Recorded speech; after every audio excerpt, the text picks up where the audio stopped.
Our clients have a lot of choices, right? People are calling them every day. From the first contact we have with them, it's got to feel different with us. And sometimes that's about just stopping and slowing down and asking them for their time, their quality time, as opposed to just saying, yes, I'll do it, yes, yes, yes. It's got to feel different. It's about creating an excellent client experience, and it may start with educating them on what's going on with our process, what's happening in our office right now, what's happening in their world. You know, ask them for the quality time you're going to need. Maybe that time's not right. Maybe you need to schedule a time. Of course, you're going to ask for time with the hiring manager. You're going to talk about key requirements. Talk about what's worked in the past and what hasn't worked. And of course, we shouldn't be afraid to talk about fees. In some cases, we need to educate them on the benefit of raising fees or an engagement fee. Done some engagement fees this year. They were very successful because the client understood that he was committing to me and I was committing to him. And you talk about your track record. You know, you say things like, I've never taken an engagement fee and I have without filling a job. And I can say that. This is how we build a great brand at Ronson. We've got to remember that our clients are busy. They're not just sitting around waiting for a phone call. So we've got to show them respect by not leaving them, pestering them to death. And when we do get them on the phone, ask them, is this an appropriate time to talk? We want to show respect. Again, we need to expect that respect back from them. That the tone is basically, I won't waste your time. Please don't waste my time. And I spent 20 years in manufacturing. I can speak to the fact that I've worked in the food industry for 10 years. And 10 years in steel fabrication, and the last 8 years as a recruiter, so they understand that I know their world, and I don't waste their time, and that's critical. It's not always about saying yes, not about saying, yeah, I'll do that, I'll take care of that. Sometimes, we'll gain more respect by saying no to searches, and then the phone may ring 3 months later when they know that we've defined kind of the searches we're really good at, and they call us about a search like that. There's no better situation. We certainly don't want to get involved in a search where we're not going to be successful, because that's going to hurt our brand. Again, back to protecting our brand. We need to ask why more often. The lean principles is about asking the 5 whys. Not just why do you need to fill this job and be satisfied with a high-level answer. Somebody says, I need to fill this job because the position is open. Why is the position open? Well, because somebody resigned. Why did they resign? Well, they went to another job. If you had an exit interview with them, what do you know about that? I mean, that's things that other recruiters aren't doing. And sometimes that'll get to us to the root cause, and sometimes it's a leadership issue. Sometimes it's a location issue. But if we have that information, we're differentiating ourselves from other recruiters. We're also more prepared to answer questions of candidates that are passive, those candidates that it could be the tipping point between them saying yes to an interview or no thanks.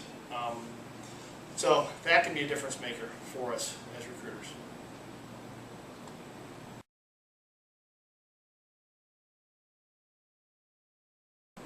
I asked my guys this question about attention to detail, and Nick Shadle said, it's everything. Leave no stone unturned, and he's right. I mean, it's every detail that's critical. Houses, spouses. I recently was talking to a rookie engineer, of course, on paper, beautiful, motivated to make a change. I asked him about his family. Yeah, mom's nearby. Hey, how's mom feel about the move? Well, she's not too excited about that. I knew I wanted to ask more questions there. And ultimately I said, hey, why don't you have your mom give me a call? And believe it or not, she did call me a couple of days later, and the first thing she said was, hey, do you think you can find my son a job closer to home? Well, needless to say, I did not present that candidate. Sometimes we have to go to that level to try to understand really what's going on with the candidate, as opposed to just presenting candidates that are qualified on paper. How do you create an excellent customer experience? Let's start with no surprises for the client or for the candidates. That's our job. Making sure that we understand what the salary requirements are, and making sure we don't send candidates in for interviews that aren't closed, solid, on both the spouse, the money, the house. Bottom line is, if we don't have surprises, that's going to differentiate us from other recruiters, and it's not that difficult.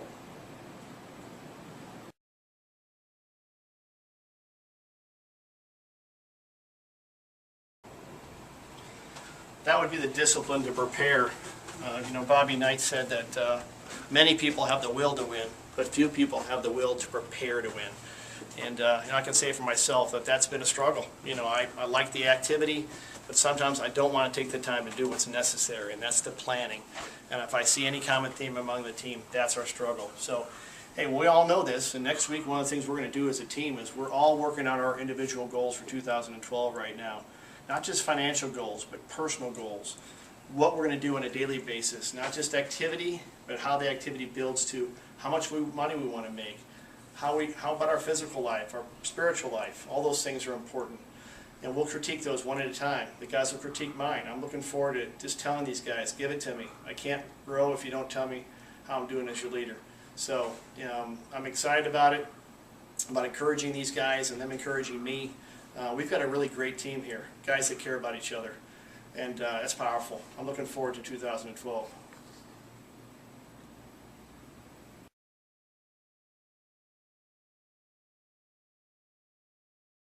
Penetrating new accounts is critical to continuing our revenue growth individually and as a company. One example of how we do that here is to lead with our successes as recruiters. A good example of that is Chris Lupien over here. It was just December, a year ago, that Chris made his first controls engineer search, and he's been intentional ever since then. Every time he talks to a client, to lead with, I just placed a controls engineer with this company. Now he's saying, today, when he makes a call, he says, I placed 17 controls engineers so far this year. That kind of credibility gets the client's attention and helps us to land new accounts, which is critical. Excited about 2012? Are you kidding? When Richard and David were here, man, they talked about Think Technology. They talked about this fantastic database that we're going to have access to all these candidates. These guys are just dying to get down to Atlanta and meet you guys. I mean, I heard things about, the goal of being number 3 in the nation in E&M. I mean, that's the kind of goal setting we haven't had around here. We're very excited about. I mean, I know these guys are dying to tell you how excited they are as well. So let's see what they have to say. Hey, Nick, how about you? Okay. Good. Oh, maybe Jason's is ready to talk. Jason, what do you think about 2012? What do you think? With Ronstadt? Yeah. Well, I mean, I'm digging their chocolate. I mean, their chocolate's pretty good. What about Chris? What do you think about what are you excited about in 2012? Oh wait, that's Tebow. Where's Chris?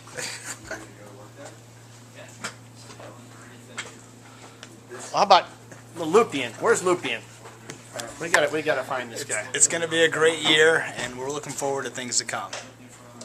Oh, that's great. We appreciate that, Chris. The question is, are we excited about 2012, and why? Let's see what the engineering team in Cincinnati has to say about that. Hey, Chris, what are your thoughts on 2012? 2012 is going to be a great year. I really look forward to this year and building on the success that I've had in 2011. It's exciting to be on the ground floor of this acquisition, and I really got a good feeling that only good things are to come. So it's going to be good. Outstanding. Couldn't agree more. Chris? I'm really excited for 2012. Having met with the new leadership for Ronstadt, I'm very excited about the new direction that we're taking our organization, looking to really grow, and I'm very excited to see what can come of it, and we're right at the forefront now. Outstanding. Mr. Shadle? 2012 will be great. As a steel industry recruiter, I look forward to partnering with my fellow Ronstadt heavy industrial recruiters and really servicing my clients. Outstanding. Jason, what are your thoughts? Very good. In 2012, I'm very excited about going from a team of 30 or so engineers to over 100 nationwide instead of just really in the Midwest. And I think it's going to be great things for our team. Really excited about that partnership in the engineering. Outstanding, guys. Well, I can't tell you, I'm looking forward to it as well. Let's excited about going down to see these guys in Atlanta. So, hey, let's do it here, all right? Go, Ronstadt. Woo! Yeah!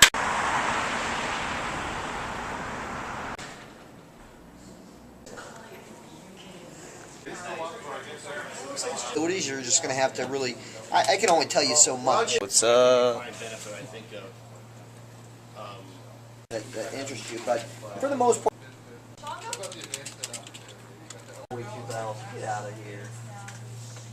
Say, hey, if one of you guys on vacation could meet this guy for breakfast or lunch. Yeah, it's gonna be funny. Let's go talk about 2012. Let's go talk about it. Let's make it happen, baby.